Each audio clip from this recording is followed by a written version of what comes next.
নমস্কার বন্ধুরা, ড্রিলিং 11 টিমে আমরা আজকে একটা টিম বানাবো সুন্দরভাবে। তো কীভাবে টিমটা বানাবো সেজন্য আপনাকে একটা কাজ করতে হবে, সেটা হলো একটা জিনিস খেয়াল করে দেখবেন, সেটা আপনাকে দেখাচ্ছি যে এর ভিতর অনেকগুলা খেলা আছে। তো অনেকগুলা খেলার ভিতর থেকে আপনার যেটা মনের মতন ভালো লাগে আর কি, সেটা আপনারা বেছে নেবেন। বেছে নেওয়ার পর কেননা একজনের এক এক রকম পছন্দ হয়, সেটা আপনারা নিজের ভিতরে পছন্দ করে একটা টিম বার করবেন। বার করে আপনি সেখান থেকে একটা টিম বানাতে পারেন। কেননা আপনি যখন টিমটা বানাবেন, সেখন আপনি কীভাবে বানাবেন সেই ভিডিওটা আমি আজ আপনাকে দেখাবো। তো আমি ধরেন এক প্রাইজ আছে, তা এইভাবে আমি টিমটা বানিয়ে নেব। আমরা এভাবে বানিয়ে নেব। আমরা খেলোয়াড়গুলো দেখে নেব, খেলোয়াড়গুলো কেমন আছে খেলোয়াড় আমি সেটা দেখে নেব। তো আমি খেলোয়াড়গুলো দেখে নিয়েছি। আমি এবার কী করব, আমি এবার টিমটা রেডি করব। ঠিক আছে, তো আমি টিম রেডি করছি। এখানে তুলব আমি চারটে খেলোয়াড় হয়ে গেছে। অলরাউন্ডার আমি তিনটে খেলোয়াড় নেব, 2 3 তিনটে খেলোয়াড় হয়ে গেছে, চারটে। এখানে নেব দুটো নিলাম, এখানে আমি নেব দুটো। টোটাল আমার খেলোয়াড় 11টা প্লেয়ার হয়ে গেল। 11টা। আমি আরেকটা জিনিস বলে দিই, আমি এখানে সাপোর্টারের ব্যাপার আছে। NAM এর সাথে যে মোকাবেলা আছে PNG। তো আমি ধরেন প্রথম কারেটাই আমি সাপোর্টার হয়ে 6 নাম্বার দিলাম এবং আমি এখানে 5 নাম্বার দিলাম। সে আপনারা চেঞ্জিং করতে পারেন, কম বেশি করতে পারেন, সমস্যা নেই। তো এরকম টাইপের টিম বানাতে হবে এবং আমাকে আরেকটা কাজ করতে হবে, কি ক্যাপ্টেন ভয়েস ক্যাপ্টেন বানাতে হবে।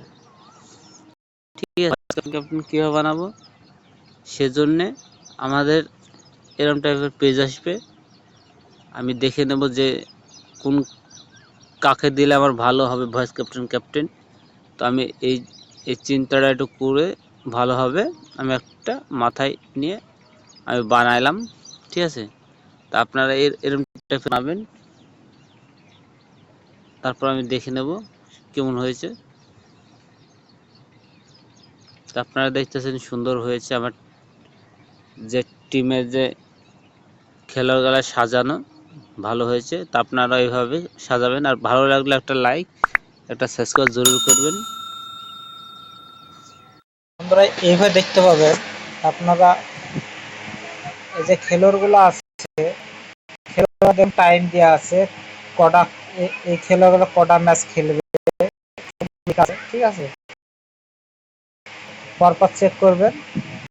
আপনি প্রত্যেকটা চেক করার পর আপনি টিম বানান। এখানে কার কত সিলেকশন পার্সেন্ট আছে সেটা আপনি দেখতে নিশ্চয়ই পাচ্ছেন। এইভাবে আপনি সিলেকশন পার্সেন্ট দেখতে পাবেন এখানে। ঠিক আছে, সিলেকশন পার্সেন্ট দেখার পর আপনি টিম বানাতে পারবেন ভালোভাবে। আর আপনাকে যে টিমটা বানিয়ে দেখালাম সেটা আপনি বুঝতে পারছেন যে সিলেকশন পার্সেন্ট আপনি দেখবেন কার কতটা সিলেকশন পার্সেন্ট আছে। আপনি দেখার পর আপনি টিম বানানোতে সুবিধা হবে।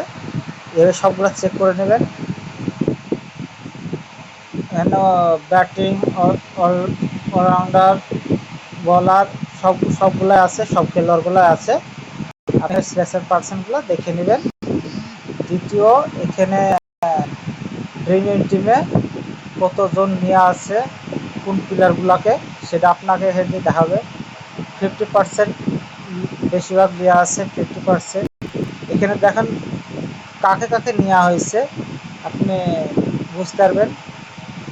এগুলো 100% দেওয়া আছে অলরাউন্ডারগুলো। আর এখানে যে বলার পোস্টিং যেগুলো আছে 50% ওগুলো আছে। তা আপনার বুঝতে পারলেন আইডিয়াটা কোনটা বেশি দিচ্ছে, অলরাউন্ডার বেশি আর বলার, এই দুটোর পর ধ্যান দেয় বেশি মানুষ। ঠিক আছে, তা আপনারা এইভাবে ধ্যান দিয়ে টিমটা বানাবেন। কেননা এখানে এটাই বুঝতে পারবেন। আর রান কতটা হয়েছে, কোন খেলোয়াড় কতটা রান করেছে, আপনি এখানে টোটাল ডিটেলস আপনি পেয়ে যাবেন। কেননা যার যতটা রান আছে সেই হিসাব করে আপনি টিমটা বানাবেন। যেসব খেলোয়াড়গুলো আছে আর কোনো কিছুই নেই, 0-0 হয়ে আছে, আপনি এখান থেকে দেখতে পাবেন কার কত রান আছে। ব্যাটিংয়ে দেখেছেন 68% রান আছে, ঠিক আছে, এটা হাই কোয়ালিটির আছে। 42% রান আছে। তো আপনি এইভাবে দেখে আপনি টিমটা বানাবেন, আপনার সুবিধা হবে। এই সাইডেরগুলা আর এই সাইডেরগুলা দুই ম্যাচে যে আপনারা যে টিমটা বানাবেন, তা আপনি এইগুলা ধ্যান দিয়ে টিমটা বানাবেন। আর দ্বিতীয়, আপনি আরেকটা চেক করে নেবেন, এখানে দেখতে পাবেন 2.2 পয়েন্ট আছে সব, আপনি এগুলো দেখে টিম বানাবেন, আপনাদের সুবিধা হবে। নিশ্চয়ই আপনারা বুঝতে পেরেছেন। টিম বানানোর আগে আপনার এগুলো চেক করার অরিজিনাল দরকার, কারণ আপনি এগুলো ভালোভাবে বুঝতে পারবেন। ভালো লাগলে একটা লাইক, একটা সাবস্ক্রাইব করে দেবেন।